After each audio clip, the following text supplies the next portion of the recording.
সুপ্রিয় দর্শক, আসসালামু আলাইকুম। সবাইকে স্বাগত জানাচ্ছি আজকের গুরুত্বপূর্ণ সংবাদে। প্রথমেই জানিয়ে দিচ্ছি সংবাদ শিরোনাম, পরে বিস্তারিত। क्या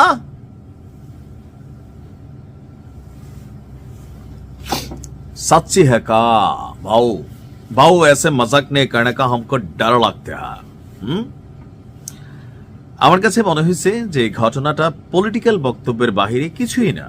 আর যদি পলিটিক্যাল বক্তব্যের বাহিরে হয়ে থাকে তাহলে আমাদের এই যে একজন বড় মাপের নেতা মেজর হাফিজ নিশ্চয়ই তিনার কাছে গোয়েন্দা সূত্রে অথবা ভারত থেকে গোপন সূত্রে ওনার কাছে খবর আসে।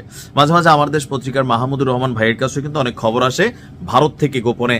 তো তেমন ভাবেই কি আসছে, নাকি তিনি এই তথ্যটা কই জানছেন, নাকি পাবলিক যেটা খাইতে চায় অথবা নেতা কর্মীদেরকে চাঙ্গা করার জন্য? তো এই ধরনের কথাবার্তা এই মুহূর্তে বললে হবে কি, জনগণের একাংশ খুশি হবে, কিন্তু সচেতন জনগণ যারা তারা বোঝে যেগুলো বলার জন্য বলা। আওয়ামী লীগের অনেক নেতাকর্মীর একটু টেনশনেও আছে, তবে ভারতকে যারা রগে রগে চিনে তারা বোঝে যে এটা অসম্ভব। দর্শক, বিএনপির স্থায়ী কমিটির সদস্য এবং ভোলা ৩ আসনের সংসদ সদস্য, বিএনপির খুবই প্রথিত যশা এবং কি রাজনীতির মাঠে খুবই সরগরম একজন ব্যক্তিত্ব, একজন আর্মি পার্সন, সুপার কপ, মেজর অবসরপ্রাপ্ত হাফিজ উদ্দিন সাহেব, তিনি গতকালকে বলছেন যে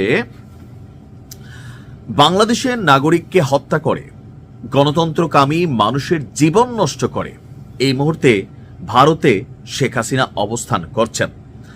আর তিনি বলছেন যে মাফিয়া নেত্রী শেখ হাসিনার নির্দেশে দেশে হত্যাকাণ্ড চলছে। বাংলাদেশ এবং বাইরের পৃথিবীতে নিষ্ঠুরতম স্বৈরশাসক হিসাবে পরিচিতি লাভ করেছেন তিনি। আশা করি শেখ হাসিনাকে ভারত অবিলম্বে ফেরত পাঠাবে, এটা আশা। হেডিং ছিল বাংলাদেশকে অবিলম্বে ফেরত পাঠাবে ভারত, গণমাধ্যম কালের কণ্ঠের নিউজ। তা আমিও ঢুকছিলাম, ঢুকার পরে দেখছি ভাই আশা করছেন, আশার তো শেষ নাই। ভারত বিএনপির সাথে একটা সুসম্পর্ক চায়, এটা বাস্তব, কারণ আওয়ামী লীগ তো এখন ক্ষমতায় আসবে না, আসবে বিএনপি অথবা জামায়াত।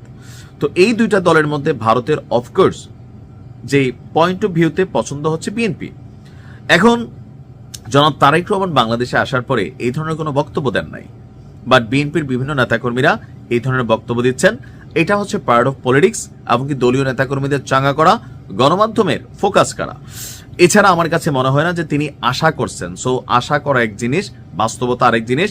এমনকি আমার ধারণা মেজর হাফিজ নিজেও ভালো করে জানেন, প্রত্যর্পণ বন্দি চুক্তির আওতা বলেন অথবা কোনো সিস্টেমে ভারত যদি শেখ হাসিনাকে কুরবানি না করে কোনো কারণে, যে এটা খরচ করার টাইম হয়েছে, থাকে না যে এখন শেখ হাসিনাকে খরচ করে দিয়া বিএনপির সাথে সম্পর্ক স্থাপন করবে, ওই রকম কোনো কিছু হইলে হয়তো বা অদূর ভবিষ্যতে হইতে পারে, বাট রাইট নাও এগুলো পলিটিক্যাল বক্তব্য।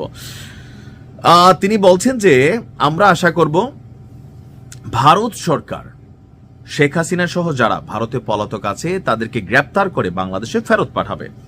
শহীদ উসমান হাদির কথা আপনারা সবাই জানেন, তাকে মর্মান্তিকভাবে সীমান্তের ওপার থেকে এসে ভারতের অর্থ সাহায্য সহযোগিতা প্ল্যানিং এর মাধ্যমে তাকে শেষ করা হয়েছে।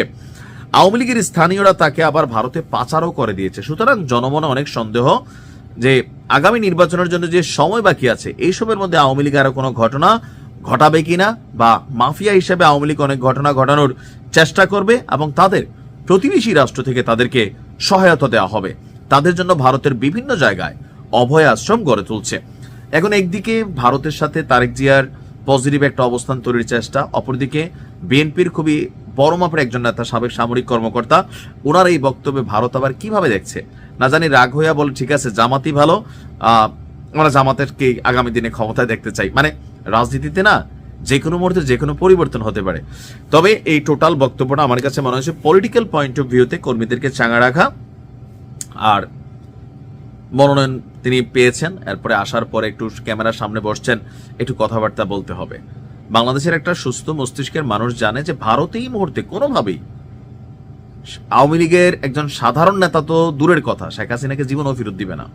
আর দুই একটা দিতে পারে বিএনপি সরকারে গেলে, যে বিএনপির কিছু ডিমান্ডেবল ক্যারেক্টার হয়তো থাকতে পারে, বা তাদের বিচার পরিচালনা হচ্ছে বা চালানো হচ্ছে, সেই জায়গা থেকে অনেকে হয়তো গুটি কয়েক যারা আওয়ামী লীগের নন মেজর ক্যারেক্টার তাদেরকে হয়তো দেশে আনা হবে, বিচার করা হবে।